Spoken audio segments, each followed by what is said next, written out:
Are we all ready?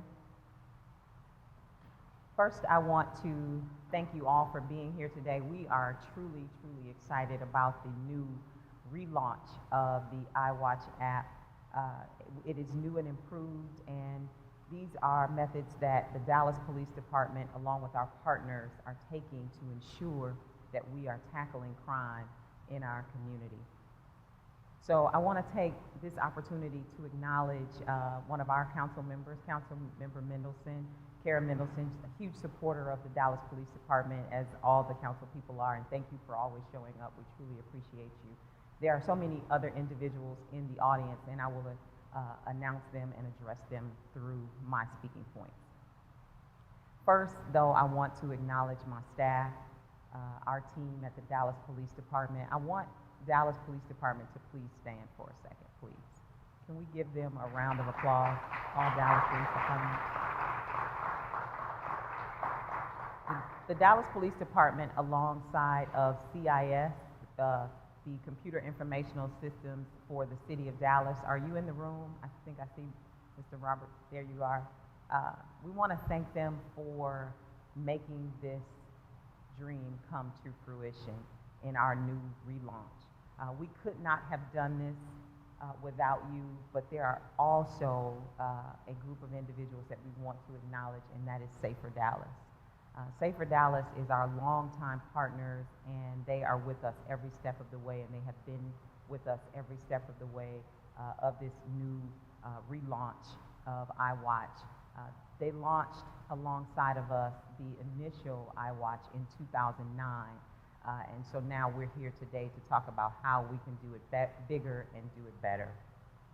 I also want to thank Mr. Steve Elliott. Thank you for your vision. You are the mastermind behind this app, and we want to thank you for your enthusiasm as well as your continued support of making crime fighting a #1 initiative in technology for you and the rest of our community alongside of the police department, so thank you very much. I also want to acknowledge our partners from our local colleges and universities and medical facilities for being here today to learn more about the iWatch app and how this app and program can help fight crime in their systems. Today we have University of North Texas, Dallas, we have Baylor Medical Center, and we also have DISD. Thank you for being here. Our department is always looking for innovative ways to fight crime and to make our job more effective and efficient, and we believe that this new app is going to assist us in that process. We know that we can't do it alone. We need to hear from the residents of our community. We need to make sure that this app works well and works well for you. We recognize that in order for this to happen, we needed to make this process easy, and it also needed to be anonymous. And we've done that. This app is improved, and it does both of those things. This app enables residents to turn in tips, images, videos, and any information that they have 7 days a week, 24 hours a day to our Fusion centers, and they can do it using their smartphones. Immediately, when you give this information to Fusion, you will get a notification from Fusion that they have received your information. The tip is then triaged. It is sent to either an investigative unit, a patrol unit, or a follow-up individual to follow up on the information that we've received. Your tips raise awareness, and they help us to solve crimes. It has worked in the past, and it is going to work even better now for the future. This app is free, compliments of Safer Dallas and the Dallas Police Department, and it's just another tool to help our citizens work alongside of us, our residents of our community to work alongside of us in fighting crime. Together, that is working together. Let me say that one more time. Working together makes Dallas safe. And remember, if one person can make a difference, imagine what a whole community can do. I want to thank you. I'm going to turn it over to Lieutenant Lewis, who has been the project manager for the iWatch app relaunch, and then you'll hear from Gary Griffith from Safer Dallas, and also you'll hear from the innovator, who is Steve Elliott. But before I leave the microphone, I do want to acknowledge another one of our public safety chair, Deputy Mayor Pro Tem, Councilman Magoo, who just walked into the room. Thank you, sir.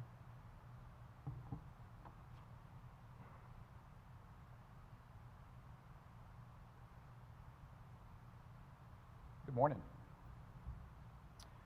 So I also want to begin by thanking so many of the folks that have joined us here today, especially Safer Dallas, especially Stephen Elliott, especially our law enforcement partners. We cannot do this without all of the combined efforts of both those groups and our citizens. And we're so thankful for the support that we've been given from all of these groups. One of our goals right now, we're really reaching out to our fellow law enforcement partners, our hospital partners, to connect with and better share information, tips, things that can keep our community safer. And this application is going to be one of those things, and we're extremely excited about it. Under the leadership of Chief Hall and her executive team, the Dallas Police Department is continuously searching for opportunities to connect with the community we serve. 2019 alone has seen the addition of the Text to 911 program. That has been very successful and has led to also great connectivity between us and the community. Also, the Dallas online report system, where citizens are now able to submit many offense reports online instead of having an officer come to their location. This has been incredibly important because it has allowed us to assign officers to higher priority tasks and allowed them to take additional crime prevention and community policing activities. So that's been huge for us as well. And now we're looking at the completely redesigned and refreshed iWatch app. As Chief Hall said, in 2009, DVD partnered with Safer Dallas to launch the original iWatch app. We were the first police department in the country to have this kind of application. We were placing the eyes and ears of the police department in the hands of the community. So we know that we can't be everywhere every time, but we still want to be able to respond to the needs of our city. And having the assistance of the community out there providing that information to us has allowed us to increase that. It created a direct link between our intelligence group and the community. We know that, so as a result, we received thousands of tips about suspicious persons, about drug sales, and even about possible terror-related activities. This information was invaluable, and it has allowed us to take action in many areas where it would have been very challenging to have developed that information without the community's assistance.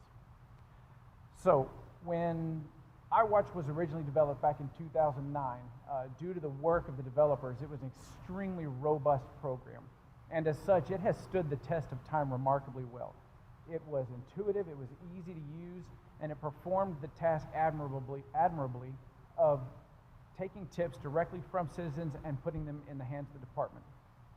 But as technology evolved and as time marched on, we recognized there was increased opportunity for functionality. As Chief said, we now are looking at the ability to send and receive pictures. We're looking at the ability to receive video. We're looking at the ability to have live chat with people who are actually at that moment perhaps witnessing the suspicious event that they want to report. And that is incredibly powerful. And it is real time. As Mr. Elliott will show you, it's not, we'll type something, 5 minutes later you'll see something, and back and forth. It is real time, and it is amazing how quickly the process works. So today I'm incredibly proud to introduce our reimagined, redesigned, and refreshed iWatchDallas app. This new tool will allow users to share information, exact locations, images, videos with the Dallas Police Department. Tips can be submitted anonymously or with your contact information. Feedback and follow-up information can be received from our iWatch team, and a live chat option that I mentioned makes ensuring your tip is fully understood and documented more effective than ever. So now I'm going to ask Mr. Gary Griffith to come up and say a few words.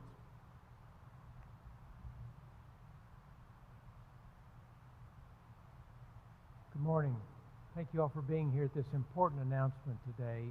Chairman Magoo, thank you for being here. Councilwoman, thank you for being here and your leadership on public safety at City Hall, which is critical to the success of a safer city, which is what we stand for at Safer Dallas, Better Dallas.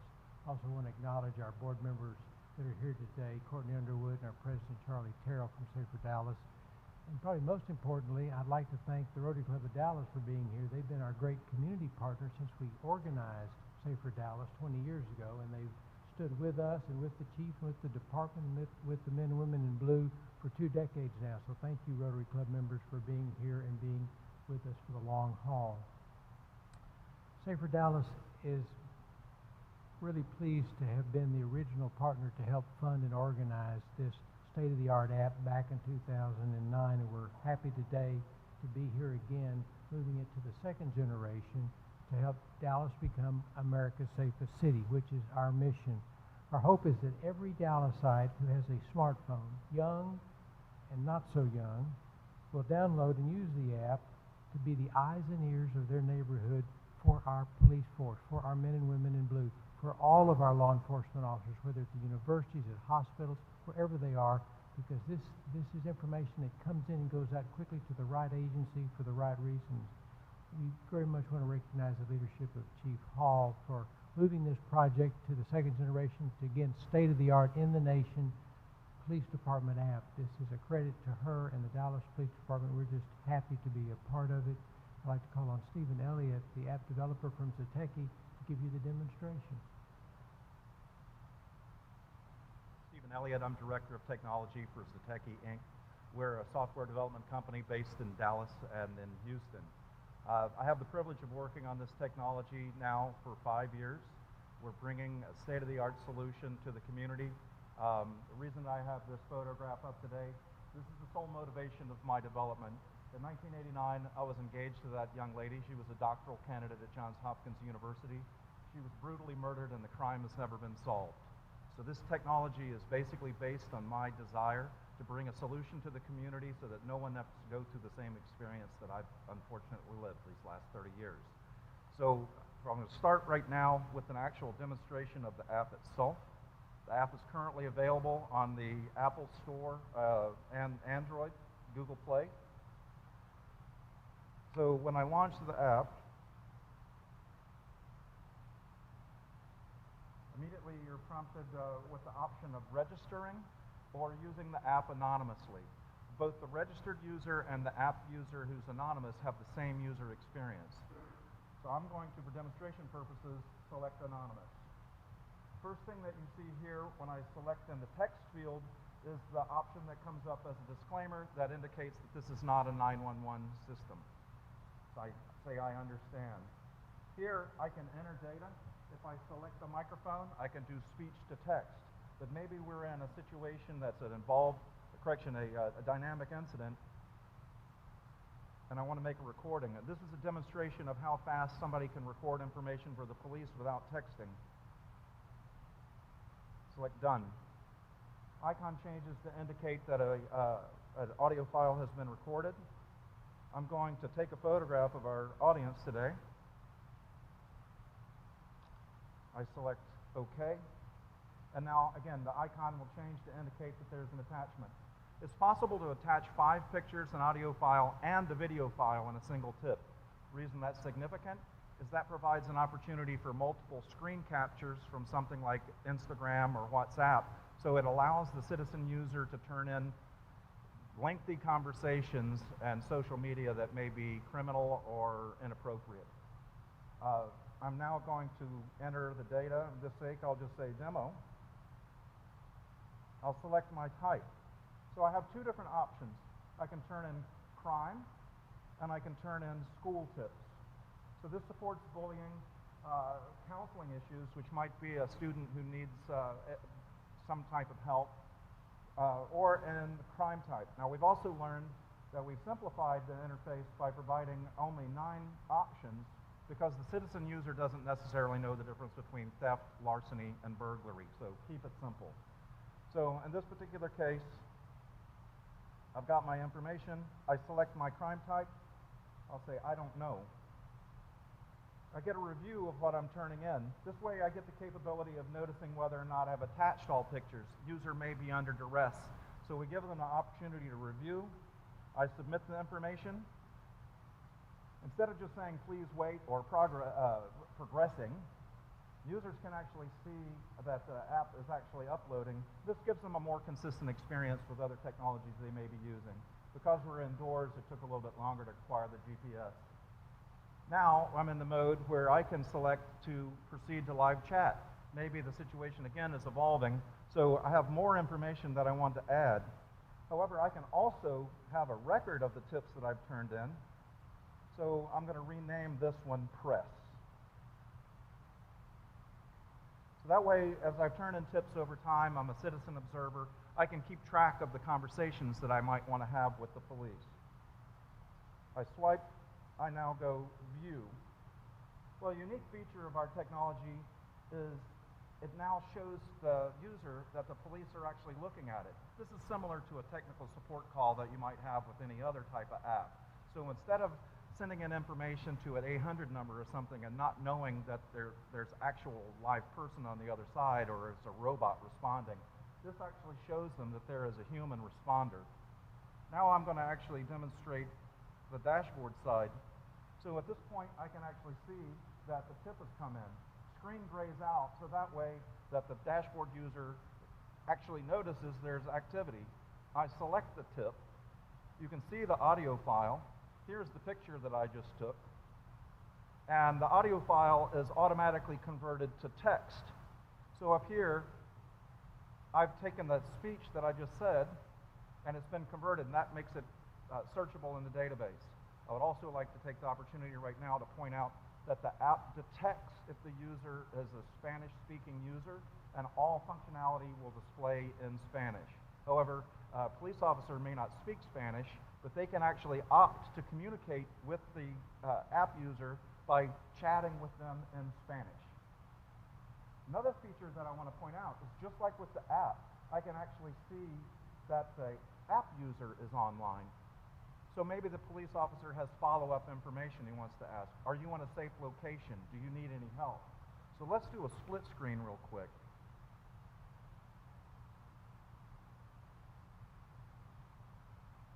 So I'll call up the app view.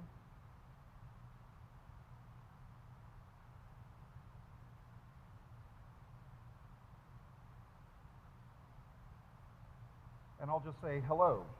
By the way, if you're a software person, that's a typical line that you do to test the software. And you notice that it shows up in real time. Now that's really important. Real time to us is actual real time. Inversely, the student or citizen user sends back information, hi. Instantly there's a notification on the dashboard, and you see that the dashboard user sees the information in real time. This is the only technology that provides that, because on the app side, I might also want to send additional information. Similarly, law enforcement can push information to the citizen user. So in that situation where there was a fight in progress, and they now want to actually communicate with law enforcement, they can select to send their location. So maybe they've moved from the original place of the incident, and they're waiting for a patrol officer to get there. They don't know the street that they're at. How many times does that happen?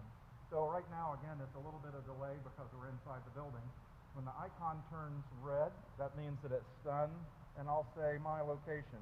Again, you'll notice that the microphone icon down there, I could easily do speech to text, but I'll just say my location. And then I get a spam call. I guess that's probably the next thing that we should develop.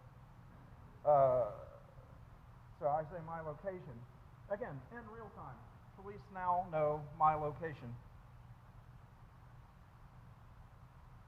So this, plus also a number of other features, including the capability of doing emergency and informational alerts to the public. In my personal opinion, one of the flaws of the Amber Alert system is it sends out a basic text message that you can't reply to. In our paradigm, I can send a picture of the vehicle, picture of the suspect, last known location of the suspect relative to the app user. Now, why is that important? If we're in a situation where that Amber Alert is in San Antonio, I'm not going to be as actively involved as if it's down, I look and I go, holy crap, that guy's right down the street at the Walmart. So it increases the likelihood that the citizen will want to be actively involved. Additionally, something I noticed, I went to the University of Florida. I was driving down the road one day and I saw a University of Florida, Texas plate. Well, that would be important information if I sent that out on an Amber Alert. People are going to actually look for the plate type, of which there's over 700 in the state of Texas as an example, and then they're going to look for the license plate number.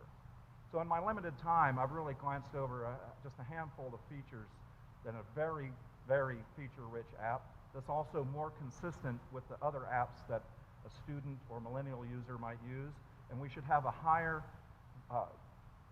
let's call it investment rate in our citizen population. More participation means more information, and more information makes a safer Dallas. Thank you so much for coming today.